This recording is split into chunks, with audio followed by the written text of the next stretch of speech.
శ్రీ గురుభ్యో నమః. శ్రీకృష్ణ గురు చరణ సన్నిధి అనే గ్రంథంలోని అంశాలను చెప్పుకుంటూ ఉన్నాము.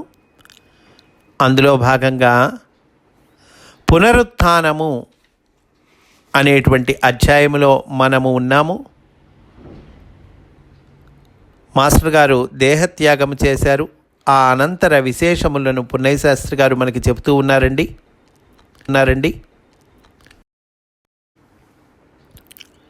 9వ రోజు రాత్రికి, అంటే 25వ తేదీ రాత్రి నేను మరలా శ్వేతద్వీపమును చేరితిని. అప్పటి నుండి నేనును శ్రీవారి కుమారులతో పాటు కొంతమేర పైతృక కర్మలలో పాల్గొంటిని. వాస్తవమునకు వారికి ఇట్టి కర్మలతో పనిలేదు. జనులకు ఆదర్శము నిలుపుటకై వీనిని చేయవలెను. మరియు ఈ కర్మల నెపమున వారిని స్మరించుట వలన ఉద్ధరణ లభించును. 10వ రోజున ధర్మోదకములలో పాల్గొంటిని. 1000 మందికి పైగా భక్తులు పాల్గొనిరి. వాసుదేవ స్వరూపులైన మాస్టర్ గారికి సమర్పణ చెందుటలో వారి భౌతిక దేహముపై గల మోహమును దాటవచ్చును అనిపించినది. సాయంకాలము అనంతకృష్ణ గారు ప్రేయరు నిర్వహించిరి. అమ్మగారి సన్నిధిలో అందు పాల్గొంటిని. తీరిక సమయమున ఈ 3 రోజులను మాస్టర్ గారి నివాసమునకు ఎదురుగా గల చెట్ల వద్ద కూర్చుండి నేనును భరద్వాజయు సంభాషించుకొంటిమి. అతనికి శ్రీవారిపై మంచి భక్తి గౌరవములు, ప్రేమ కలవు. జరగబోవు సంఘటనలను అతడు ముందే దర్శించి నాతో చెప్పెను. అతడు త్రికాలవేది. ఆంధ్రదేశమును తమ అన్నగారి వంటి మహాత్ముని నిలుపుకొనలేకపోయినదని అతడు వేదనతో పలికెను. నేను కొన్ని ప్రశ్నలు వేయగా అతడు అన్నగారి పునరవతరణమునకు చాలా కాలము పట్టునని చెప్పిరి. దిడుగు సీతాపతిరావు కూడా మా సంభాషణలలో పాల్గొనెను. రాత్రి 2:30 వరకు అనంతకృష్ణ గారు, బుజ్జిగారు, నేను మాటలలో మునిగి ఆనందించితిమి. శ్రీవారి కుమారులు భక్తి శ్రద్ధలతో శాస్త్రోక్తముగా తండ్రి గారికి పైతృక కర్మలను నిర్వర్తించిరి. 11వ రోజున వృషోత్సర్జనము. మన వాక్కు, మన ప్రాణము మాస్టర్ గారికి సమర్పితములగుగాక అని ధ్యానించి తిని. ఈ పైతృక కర్మాచరణములన్నిటిలో తమ కుమారుల నడుమ నేనుండుట అమ్మగారికి చాలా ఆనందము కలిగించినది. ఆ తరువాత కూడా కొన్ని సంవత్సరముల పాటు నేను ఆబ్దికములలో పాల్గొంటిని. శ్రీ ఆనందాచార్యుల వారు ఇది నీ కర్తవ్యము అని ప్రోత్సహించిరి. పురుషమేధములో మొదటి అధ్యాయమును మేము పఠించితిమి. సాయం సంధ్యా సమయమునకు గుంటూరు నుండి శ్రీ రామనామక్షేత్ర స్థాపక కార్యదర్శి అగు శ్రీ రాగం ఆంజనేయులు గారు వచ్చిరి. వారు శ్రీవారి భక్తులు, శ్రీవారికి ఆత్మీయులు. బయట తలుపుకు అవతల అమ్మగారు, ఇవతల వీరు కూర్చుండి సంభాషించిన దృశ్యము ఇప్పటికీ నాకు గుర్తే. శ్రీ ఆంజనేయులు గారు అమ్మగారితో ఇట్లు భాషించిరి. మాస్టర్ గారు మన ఊహ కందని దివ్య ప్రణాళిక నిర్వహణకై తమ భౌతిక దేహమును విడిచిపెట్టిరి. లోక కళ్యాణార్థమై ఇట్లు విడిచిపెట్టుట భగవదాదేశమై ఉన్నది. వారికై చింతింప పనిలేదు. వారిని స్మరించి శరణాగతులై వారి ఆచరణమును అనుసరించిన వారికి వారి సాన్నిధ్యము సదా రక్షయై నిలుచును. అది మహామధురము. మీరు శారదామాత వంటి వారు. శ్రీరామకృష్ణ పరమహంస గారు తమ భౌతిక దేహమును విడిచిన పిమ్మట కూడా శారదామాతను ఆవహించి ఆమె ద్వారమున తమ ప్రణాళికను కొనసాగించిరి. ఆమె దేహమున తాను తన భర్త ఇరువురుండిరి, ఒకటై ఉండిరి. ప్రస్తుతము మీరు కూడా శారదామాత వంటి వారే. మిమ్ములను మాస్టర్ గారు ఆవేశించి ఉన్నారు. అంటే శ్రీ రాగం ఆంజనేయులు గారు అమ్మగారితో మాట్లాడుతున్నారండి. ఇప్పుడు మీలో ఇద్దరుండి ఒకటై ఉన్నారు. మీ హృదయమున తాము నెలకొని మాస్టర్ గారు తన కార్యక్రమమును తీర్చుకొందురు. ఇప్పుడు నాకు మీలోనే కృష్ణమాచార్యుల వారి దర్శనము అగుచున్నది. మీరు జగజ్జనని. మాస్టర్ గారి అనుచర బృందమందరకు మీరు జనని మాత్రమే కాక ఆ సంస్థలో అత్యున్నత స్థానము మీది. మీ మార్గదర్శనమే ఇక ఆచార్యుల వారి అనుచరులకు ఏడుగడ. మాస్టర్ గారి ప్రణాళిక ఇంతటితో ఆగిపోదు, కొన్ని వందల ఏండ్లు సాగిపోవును. వారితో పాటు మీరు కూడా అన్ని ఏండ్లు ప్రయాణించుచు మానవజాతిని భక్తి మార్గము అను వెలుగుబాటలో నడిపింపగలరు. నా యందు కృష్ణమాచార్యుల వారి ఆత్మీయత, అనుగ్రహము మెండుగా ఉన్నవి. మీకు వారితో ఎడబాటు లేదు. అటులనే తమతో ఎడబాటు లేకుండా నన్ను వారు కరుణించుచున్నారు. శ్రీరామనామ క్షేత్రము ఈ శ్వేతద్వీపము వలెనే వారికి శాశ్వత నివాసమగు నిలయము. అమ్మగారు ఆంజనేయులు గారి మృదు మధుర సంభాషణకు పొంగిపోయిరి. కానీ వినమ్రతతో తలవంచిరి. ఆంజనేయులు గారు ఆ తల్లి చరణములకు దూరము నుండియే మ్రొక్కియే. ఆమెయు వారికి ప్రతి నమస్కారము చేసిరి. ఆంజనేయులు గారి భాషణములు మృదులములై నన్ను ఏవియో లోకములకు తీసుకుని వెళ్ళినవి. అమ్మగారు శారదామాత వలె శ్రీవారి భక్తగణమును నడిపించుచున్నారు అనియు, తన తపశ్శక్తితో వారిని కాపాడువారు అనియు, శ్రీవారి స్త్రీ రూపమే ఆమె అనియు నాకును గుంటూరు వాస్తవ్యులు శ్రీ సవరం నాగభూషణం గారికి నడుమ జరిగిన సంభాషణలో అనిపించినది.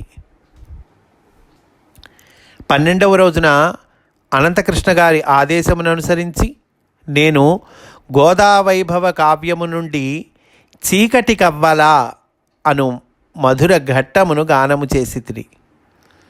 మాస్టర్ గారికి అత్యంత ప్రీతికరమైన ఘట్టమిది.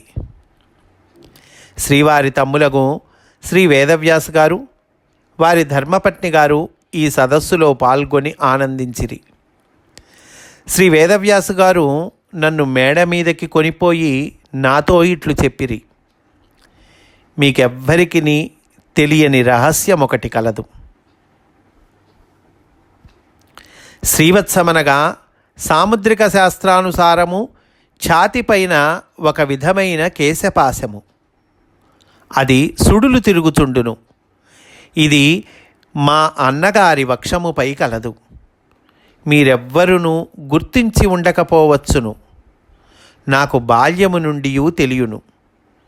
ఇట్టి శ్రీవత్స లాంఛనము కలవారు విష్ణువంశ సంభూతులు. మా అన్నయ్య అట్టివారు. అదియు కాక ఆయన పాదముల అడుగు భాగమందు శంఖచక్ర ముద్రలు కలవు. నేను మౌనముగా ఆశ్చర్యముతో ఆనందించి తిని,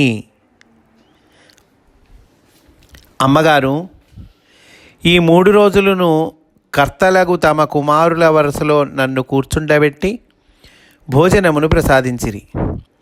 వారి మాతృవాత్సల్యము అంతటిది. ఆమె గర్భమున జన్మించుట భాగ్యములకెల్లా భాగ్యము. అట్టి అనుగ్రహమునకు ఇది సూచన ఏమో. సాయంకాలము వేదవ్యాస్ గారు తన కారులో నన్ను విశాఖపట్టణము కొని వెళ్ళుచు దారిలో అనేక వేద సూక్తములను, మహాభారత శ్లోకములను ఉదాహరించెను. నేను ఇన్ని గ్రంథములు చదువుటకు ఐఏఎస్ ఆఫీసరుగా మీకు తీరిక ఎట్లు లభ్యమైనది అని ప్రశ్నించి తిని ఆయన ఇట్లు సమాధానమించెను. నీవన్నది నిజమే. నేను ఉద్యోగంలో చేరిన తర్వాత పెద్దగా చదివినది లేదు. వేదములు, పురాణేతిహాసములు, సకల శాస్త్రములు, ఇతర భాషలలోని బ్రహ్మజ్ఞానము కూడా మా అన్నయ్య నేను చిన్నప్పుడు మా నాన్నగారి వద్ద నేర్చుకుంటుమి.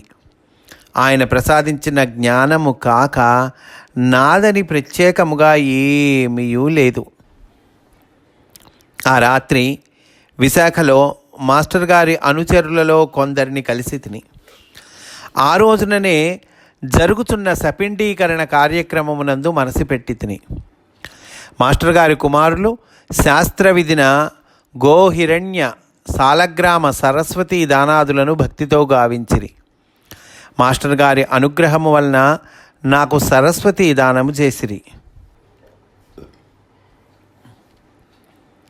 భాగవత రహస్య ప్రకాశము మొదటి 2 సంపుటములు కలిపి ఇచ్చిరి.